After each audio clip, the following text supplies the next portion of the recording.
Alright, so as a reminder, the homework assignment, homework 12, is due tomorrow at 12 o'clock. And as soon as that assignment submission closes, the solution will be available. I've already posted that, and it'll just be unblinded starting at noon in case you want to check your work. We've just finished quiz number 4. We'll have at least 1 and possibly 2 more quizzes before the end of the semester. Today we're going to talk about inflation, and that starts in chapter 14 of your book. And I'll again renew my suggestion that it would be really a good habit to be in to read the material in the textbook that corresponds to the lectures that you're having and the in-class exercises that we do. And I mean, I'm really glad that you're here to do the in-class exercises, and those I hope are a useful transition to being ready for the homework. But you don't get all the conceptual understanding you need just from the brief lecture that we have and the in-class exercises. Understanding the concepts is really strengthened if you take the time to read the textbook. So chapter 14 is where we start to talk about inflation. Any announcements, questions?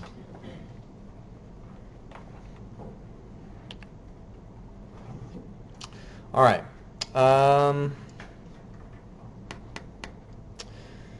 I guess we can skip over that. All right, there we go. So this is an advertisement from 1950, and it's showing a real boat of a car. If you look at this thing, it must be like 3 tons of steel in that vehicle. It's such a big car that people are sitting 3 across, and it looks like they've got plenty of space between them. So, I mean, they really don't make them like this anymore. But the amazing thing is that it cost $2,365 back in 1950, and that was for a brand new car, and pretty nice looking one at that. And if you think about how manufacturing techniques have changed over the years, this car most likely was largely assembled by hand. And so it wasn't a robot that was putting the transmission in, it was a person that was putting the transmission in. And they didn't have sophisticated manufacturing techniques where they're making a lot of things out of plastic. A lot of the things in there were wood that was probably carved and just very labor intensive, but yet the price was low. And we've talked this semester lots of times about the effect of the time value of money and how over time things become more expensive in the future. And that's why we have to account for the time value of money, is the changing prices over time. And this is one kind of illustration of it. Back in 1950, if you didn't have enough money to buy a new car for $2,365, here's an advertisement for a used car dealer who was selling cars at 5% down payment, 36 months to pay, and you can see that there were cars as cheap as $125 for the 1938 Dodge 4-door. Strange that the word Ford is in a Dodge name, but anyways. So things were cheaper then, they're more expensive now. That's something you've probably seen in your own lifetime, that things have progressively become a little bit more expensive. Nowadays, if you want to get a fully loaded F-150, you can pay $70,000 for a 4-door F-150, and so that's really expensive in spite of the fact that a lot of it is made outside the United States. Some of the parts are imported, of course, and the advantage to manufacturers of making things outside of the United States is that the labor costs are lower, the environmental regulations are weaker, so companies that manufacture overseas can pollute, not follow environmental regulations to the same extent that they may have to in the United States. So it's more expensive in spite of all of these manufacturing developments that come along over time. So cars cost so much today. Why? Why doesn't it cost $2,365? Why does it cost $68,000 when it's a robot that's making it? The materials are less expensive in terms of the labor and the input required to produce it. Why does it cost more? Because people still buy it. Because maybe what you're saying is the market can bear it. It's expensive because that's what people are willing to spend. So why are they willing to spend that much? It's not like the money back then was worth more. Because the money is worth more back then than it is now? Is money worth more now, or is money worth more back then? Back then. A dollar would buy more stuff back then. And it's kind of a chicken and the egg thing. Part of the reason why the car costs so much now is just that there's more money in circulation. You know, the amount of things that's available to buy has gone up. The number of people have gone up. But what's gone up faster than either of those things is the number of dollars in circulation. You know, the U.S. government knows how many dollars there are, and there's different types of dollars. There's the actual cash dollars. There's dollars that exist only electronically in bank accounts. You know, when I get paid, Marshall takes fake money that doesn't really exist. It's just a number in a ledger somewhere, puts it in a different ledger at my bank through an electronic transmission of what I've made during a pay period. And so the physical cash may never actually exist. A dollar may be spent 20 or 30 times before it's actually turned into paper money that somebody holds. And so there's different types of money that the U.S. government keeps track of, M1, M2, M3, and all those money types have rapidly expanded over the years. Going the wrong direction. So here's a figure that historically shows what inflation rates have been on an annual basis. And what's remarkable, if you observe a trend, is that the swings have become less frequent and they've become less extreme. Whereas back in the 17 and 1800s, it was common for there to be, just in a short period of time, periods of high inflation where prices are increasing, followed by periods of deflation where prices were actually getting cheaper year after year. There were some periods where there was an extended period of deflation. So what do you know about, let's just take this big red spike as an example. What was happening in U.S. history during this period of time? The Civil War. That's the Civil War, right? And so it's not coincidental that the federal government was spending lots and lots of money to do the Civil War. You know, they were buying wagons, they were buying bullets, they were buying food. It was simultaneously going into debt for all of those things, but it was injecting a lot of new money into the economy, and because so much money was being spent, prices were going up, right? But then look at this period of time.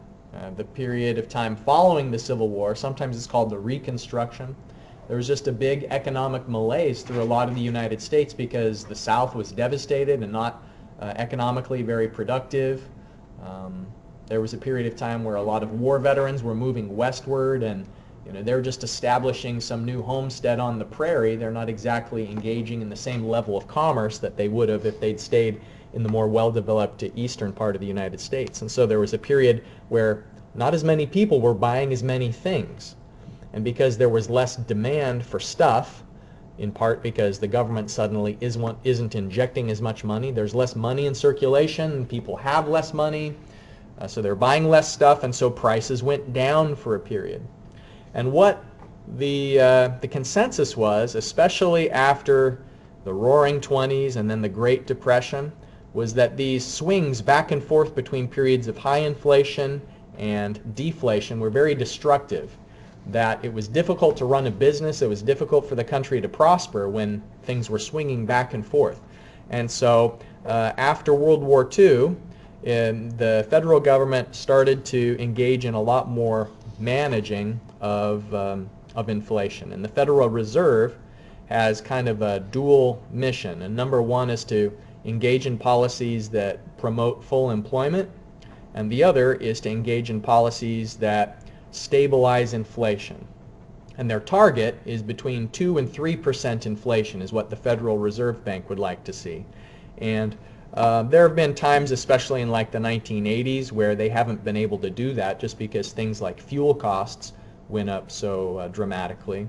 But in more recent years, they've been fairly successful. And if you think about the big economic recession that we had back in 2008, 2009, that's the sort of thing that in prior years, before the Federal Reserve Bank being so active in managing the money supply, that would have swung us into a deep period of deflation. But we can see that there's a dip, so inflation went down, and it just maybe barely crosses the into the negative territory for a month, 2 months possibly, where prices decreased because of reduced demand. But by injecting additional money into the economy and making it very cheap for banks and businesses to borrow, the Federal Reserve Bank, I think it could be argued, did a good job of preventing an even greater recession and preventing a reduction in prices. And so the trend to take away from this is those previous wild swings and how things have stabilized over time. The amounts, if we look at since World War II, the average would probably be below 5%, the level of inflation.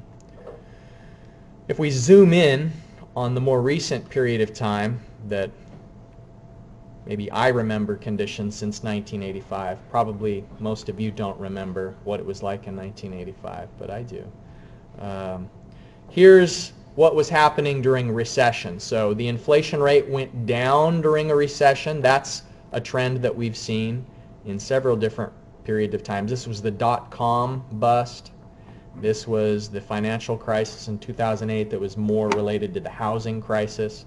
I'm not sure what the name of this one was. But the wages go down, the amount of money in circulation goes down, and people are buying fewer things. And so price inflation occurs when wage growth occurs. And so when the people have more money to spend, they're going to spend it, and that's when prices increase. And wages fall during periods of recession. And so the amount of money in pockets is what drives the prices. And if we look at some important terminology here, what we're talking about when we say inflation is it's the increase in the amount of money needed to obtain the same goods or services. Now, sometimes it's impossible to buy the same thing over time.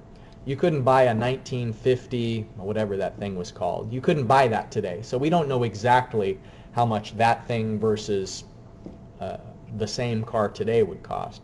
But there are some things that haven't changed at all, like apples. And you can buy a Red Delicious apple now, and you could buy a Red Delicious apple then. Coal.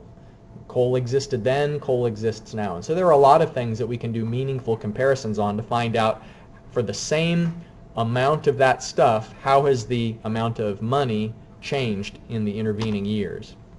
And if we express that as a percentage, an annual percentage, then inflation can be expressed as an inflation rate, where it's the amount of the change relative to the original amount. Now here's an important point here in this bullet. If you have a savings account and your savings account is the same as the inflation rate, then you have no increase in purchasing power.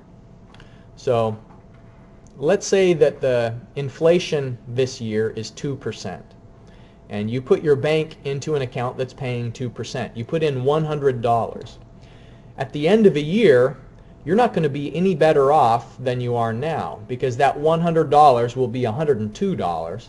But if the inflation is also 2%, then that means that in order to buy $100 worth of stuff now, in 1 year, it's going to cost $102.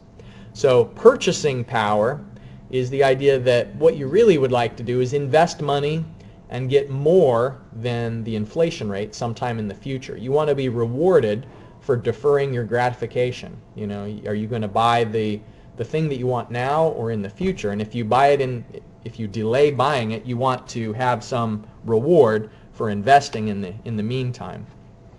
And so that's what real interest rate is. Real interest rate is when we take into account how inflation may eat into the return that we're making on savings. Now, unfortunately, right now, savings rates are so low that you have a negative real interest rate. For instance, I have a savings account with Chase Bank. Just a small amount of my money is in there, but it's paying like 0.1%. And inflation is way higher than that. And so the money that's in that Chase savings account is actually losing value over time. And so that's why I don't have very much in there, is because I want the majority of my excess money to be in some place where I'm getting a gain in purchasing power, where I'll be able to buy more things in the future than I could buy now, and that I'm rewarded for the time that the other person is using the money. So that's real interest rate. Now, the inflation adjusted interest rate, I sub f, is what actually is paid out there in the market. And so more of the time it's easy to think of this I sub f as the market interest rate, because the market interest rate is just what people are willing to pay, and if you want to earn an increase in purchasing power, I, so then remember that's the real interest rate, and f is the inflation rate, then you can calculate what is the market interest rate, where you're accounting for the interest you want to make, you're accounting for the inflation, and this formula tells us that the market interest rate is both the inflation rate, the real interest rate, and then the real interest rate times the inflation rate. So this is a really important equation that we'll use in the in-class exercise. You'll definitely have a question on the final exam where, you know, it's a word problem and they're telling you what's the inflation rate, what's the real interest rate, and you'll need to calculate the market interest rate that is required to achieve that target. So this is an important formula, and it's basically right now, as I was describing, my I sub f that Chase is paying me is 0.1%, and if f is 2%, then that means I has to be negative. And so right now I have a negative real interest rate, and so my purchasing power is decreasing for every dollar I have in that lousy savings account. All right, so in purchasing power, oftentimes there's this idea of a basket of goods.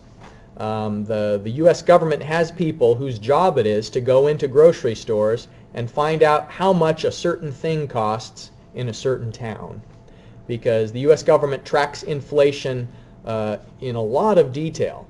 They track inflation for a variety of categories. They look at what is the price of food, housing, energy, clothing, entertainment, beverages. You know, they look at every little subcategory you could think of.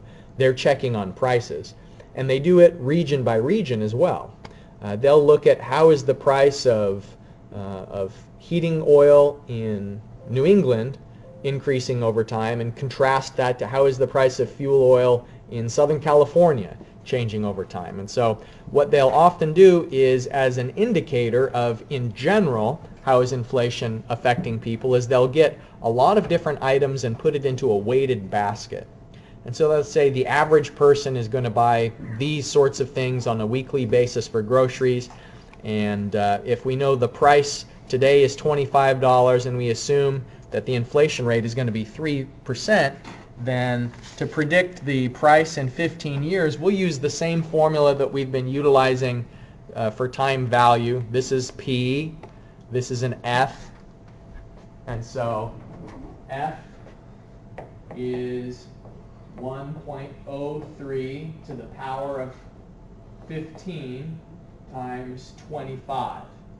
And so that's how we can find out the future cost, is we're calculating an F value, and instead of an interest rate that's a rate of return, we're using an inflation rate. It's still a percentage, and so it's saying the amount of the increase in price relative to the original price. And so we can put the percentage for an inflation problem into the same formulas as, you know, P slash A, F slash P, and so on and so forth. All right, so if it was 3%, so 1.03, if you've got your calculator there, let's all do it together. The price in 15 years at 3% inflation, 1.03 to the power of 15, and then we multiply it by 25, so that $25 basket of goods is going to increase in price to $38.95. So, I mean, that's a significant change, and that's at a pretty low rate of inflation. Remember, there have been periods where the inflation rate's been much higher than that, especially in like the 1980s. Inflation was really problematic. All right, now what about this? So if you save $25 today, how many baskets of food can you purchase in 15 years if the market interest rate, meaning that the bank is actually paying 7%? So what we found in the first part was that a basket of goods is going to cost $38.95. That will be the price. And the scenario that's posed here is it's saying, instead of buying a basket of goods and keeping it for 15 years, because the bananas will be rotten, the oranges won't be any good, you can't buy everything you need now. Money is a store of value. That's one of its important roles that it pays. So how many baskets of food can you purchase if your available money, your available number of dollars is going to be, some future amount will be 1.07, because that's what the bank is paying, 7% rate of return, to the 15th power. So our dollars available, if we do the calculations for this one, 1.07 to the power of 15, and then multiply that by the original $25. $25 today has been saved. And so you're going to have $68.98. So now if we divide the two, $68 divided by 38.95, that means we can afford 1.77 baskets of food. All right, so let me ask you, follow-up question. Did our purchasing power in this illustration increase or decrease? It increased. We can only buy one basket today, but we can buy 1.8 baskets of food in the future, and the reason why is the market interest rate was higher than the inflation rate. So the bank was paying 7, inflation is only eroding your money at a rate of 3% per year. So the purchasing power is the difference between the two. All right, so let me hand out today's in-class exercise. We're going to work on parts 1 and 2. In part 1, we know some present value for an item. The inflation that it's experiencing is 4% per year during a next several year period. And so go steps A through C here, and we're going to find out if we want to buy the same item in 5 years, how much do we need to put in the bank now when our investments are going to, we want to achieve a real interest rate of 10%. So that's I. And in part B, you're solving for I sub F.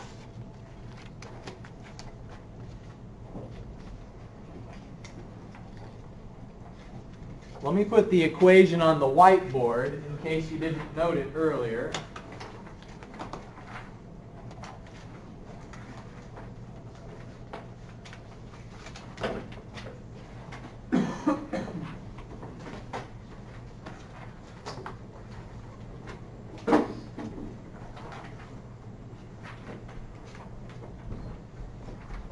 So remember the equation that relates market interest rate, the inflation rate, and real interest rate. I sub F is I plus F plus I times F. Okay? This is the equation that you're going to use. I sub F is the market interest rate, I is the real interest rate, and F is the inflation rate.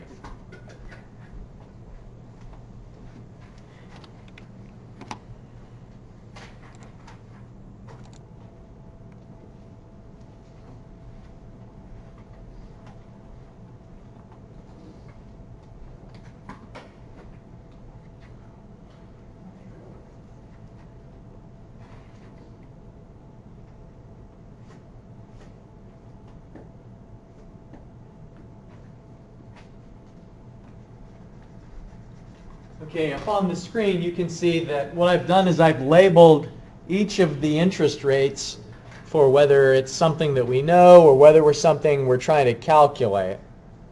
So F is the inflation rate, and when we put it into the formulas it should be as a decimal. So 0.04 is F. The real interest rate I is going to be 0.1. And then the inflation adjusted interest rate is meaning the market rate. That's an unknown.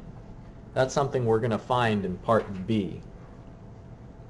So in the same way that first example we had in the whiteboard of a basket of goods, we were able to calculate what the future price will be. That's what we're doing in step A. In step A, we're finding out that if the item costs $5,000 now and the price goes up 4% every year, we find the future price for the item. And of course, we don't have to do it like this. You could have just said, well, do it 4% every year. You know, you could set it up as a spreadsheet, in other words. You could have, you know, in year 1, it's 4% more than it was at time 0. At time 2, it's 4% more than the year before it, and so on. So you could make it an iterative solution with a spreadsheet, but this formula does a good job.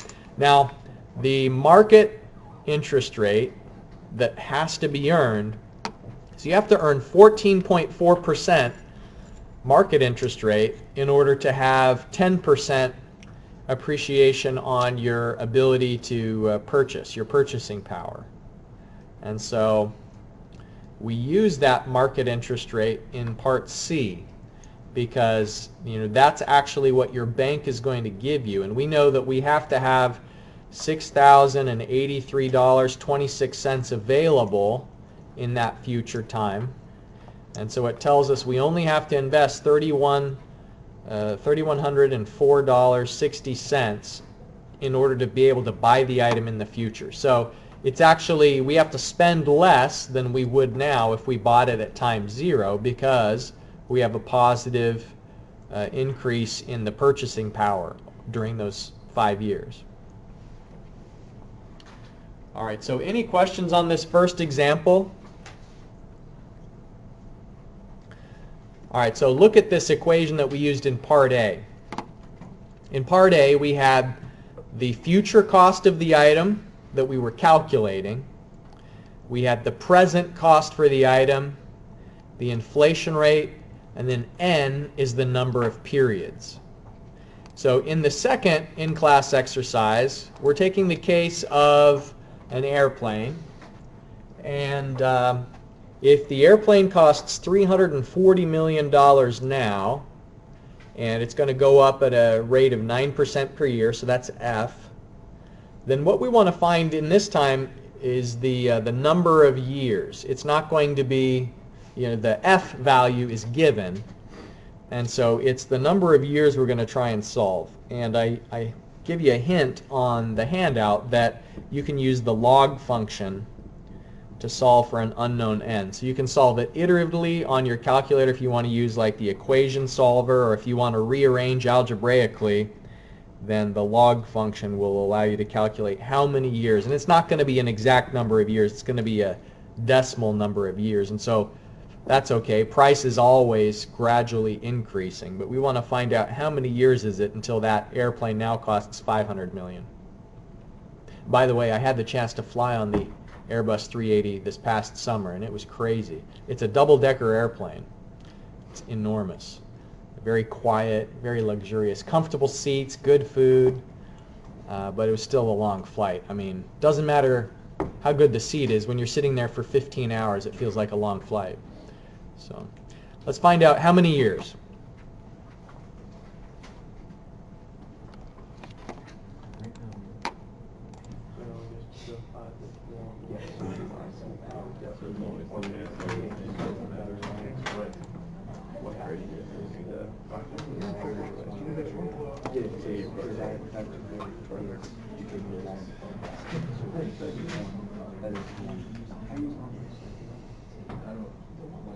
All right. I think if that airplane is configured in like a single class, meaning if it was all economy seats, it can hold 900 people. There isn't anybody who has it configured that way, though. They usually leave the entire upper deck for first class and business class, but think about 900 people on a single plane. And there was one guy, like a prince, like a Saudi prince or something, who bought one of those just as a private plane. So, I mean, You got more money than sense. yeah, you could play basketball on one level and have hockey up on the other. I mean, why not? You got so much space in those things. All right, so any questions on this second example?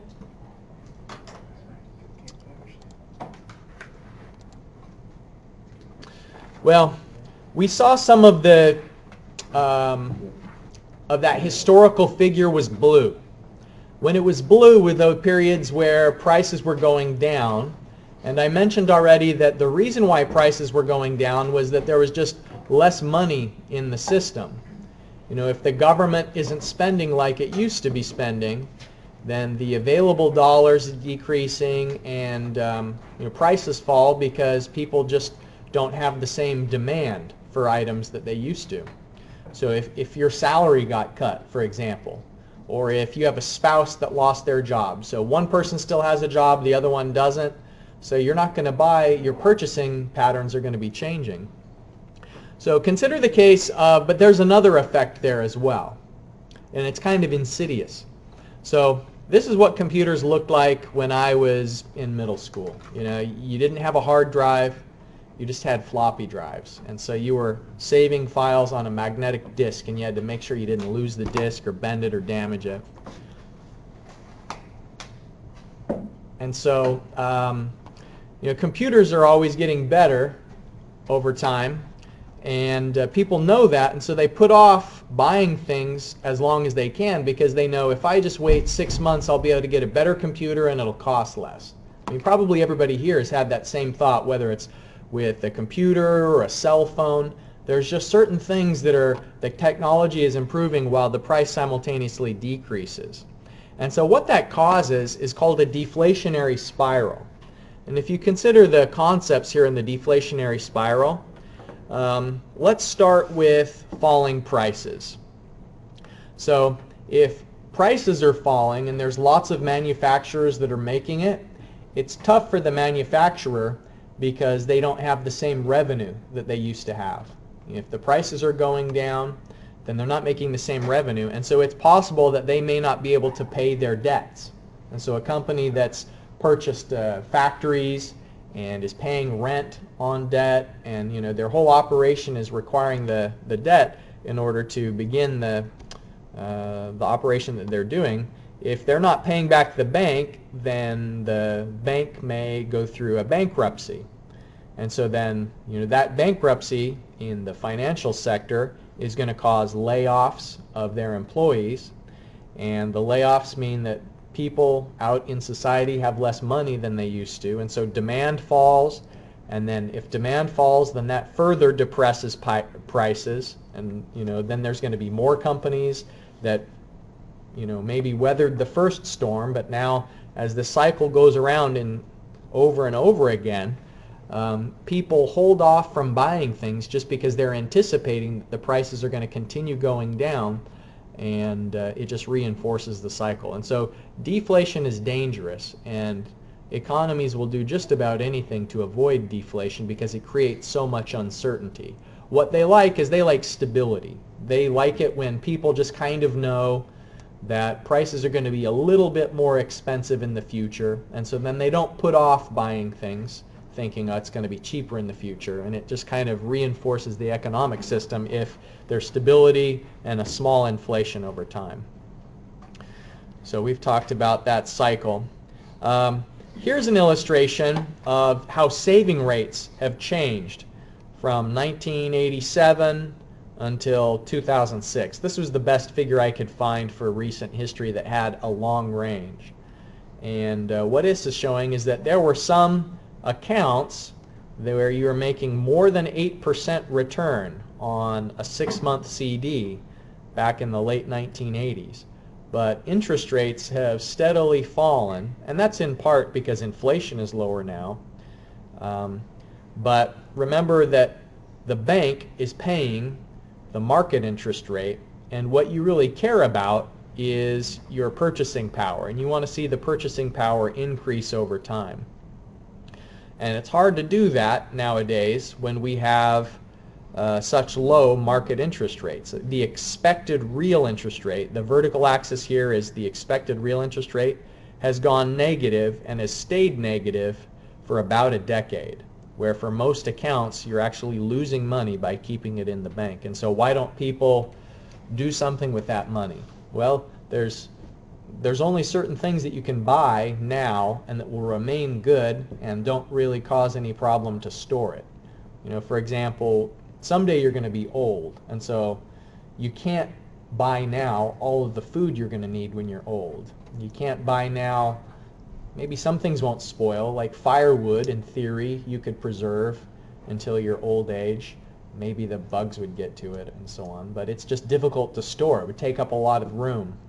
And so money acts as a store of value, and that's why people are willing to tolerate negative real interest rates, is that you have to put the money someplace. You could go under your mattress, but then it's maybe even earning less, because at least the bank is paying something and it's not going to get stolen out of the bank because it's insured by the federal government. So banks pay a market interest rate, and it may be more than inflation and it may be less than inflation. And when it's less than inflation, that means you have a negative real interest rate. Now, for that reason, banks aren't going to quote what your real interest rate is, because they don't want to draw attention to the fact that you're going to be losing money by saving with them. In real terms, you'll be losing money. And so they'll always quote the market interest rate rather than your real rate of return. There are a couple of ways to account for inflation when you're doing problems that are related to how prices are going to change over time. And this is something the book has a kind of an interesting table that outlines some of the strategies that you can use in problem solving. If we break it down into the two main ways to solve problems, number one is that you could turn the cash flow into constant value dollars, so that the amounts in the future have already been normalized using the effect of inflation, and then you just use the real interest rate when you're calculating how much is going to be needed to purchase that item in the future.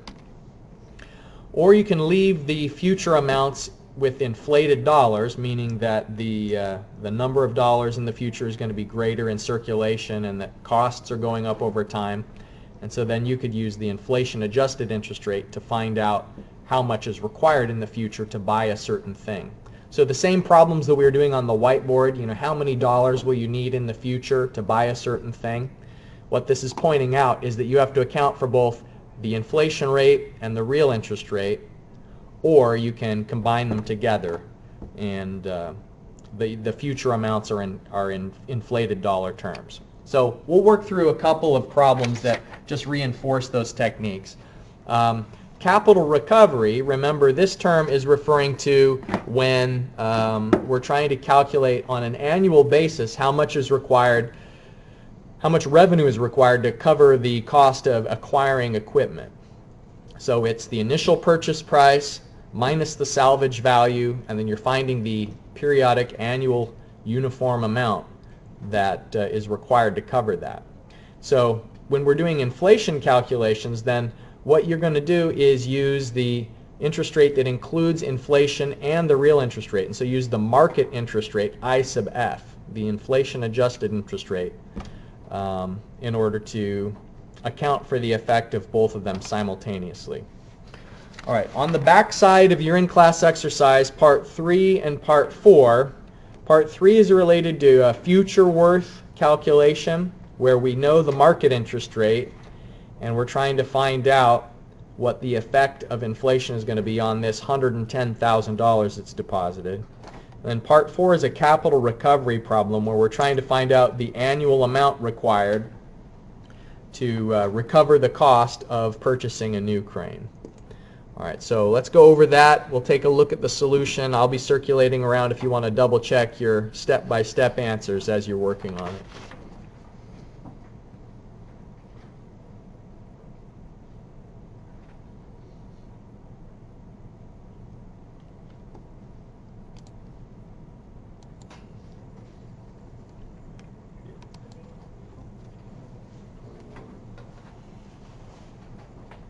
In part A, you're just finding out how many dollars are there in the account. Like, what's the statement going to say?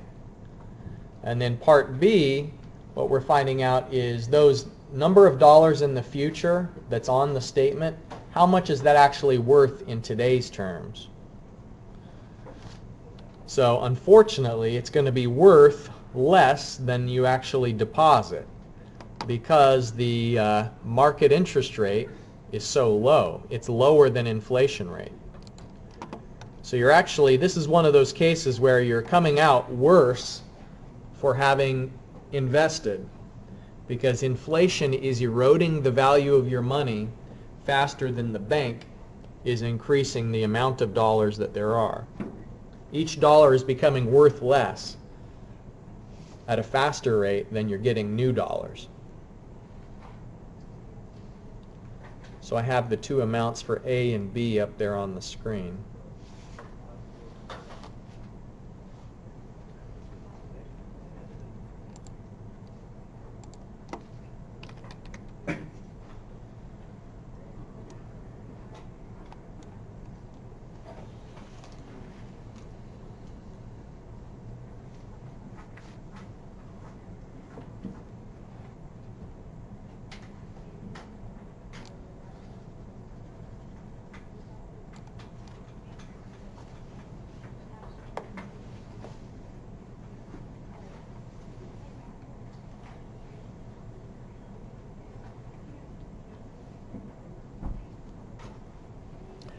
Okay, in part C, we're finding out, how bad is it on a percentage basis.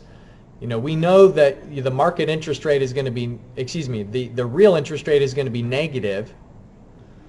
So if we substitute in the known I sub f and the known f, then we're just solving for I. And you'll notice that requires a little bit of algebra since I occurs in two places on the right-hand side of the equation. So if we factor it out and isolate I, the real interest rate, we're going to get that it's about negative 1.7%. That's how much you're losing in real terms. Every year, you're not losing as bad as inflation. Like if you just put it in your mattress, you'd be losing 3% per year, because that's what the inflation rate is, and your mattress doesn't pay any return. So you're better off putting it in a bank than just putting it in a safe deposit box or under your mattress, but you're still losing money over time. And so if you wanted to earn a real return of 1.25% rather than just the inflation adjusted interest rate, in other words the market interest rate, if you wanted to earn a real return of 1.25%, then that means that the bank actually has to be paying out 4.29, because inflation will take some of that, and then what's left over is what you get to keep in real terms. So it's important to expose yourself to these ideas of inflation, interest, and real rate of return so that it becomes kind of second nature. Continue working on part 4. I'll put the solution here on the screen in case you want to check what your answer is. Here's the answer to part 4.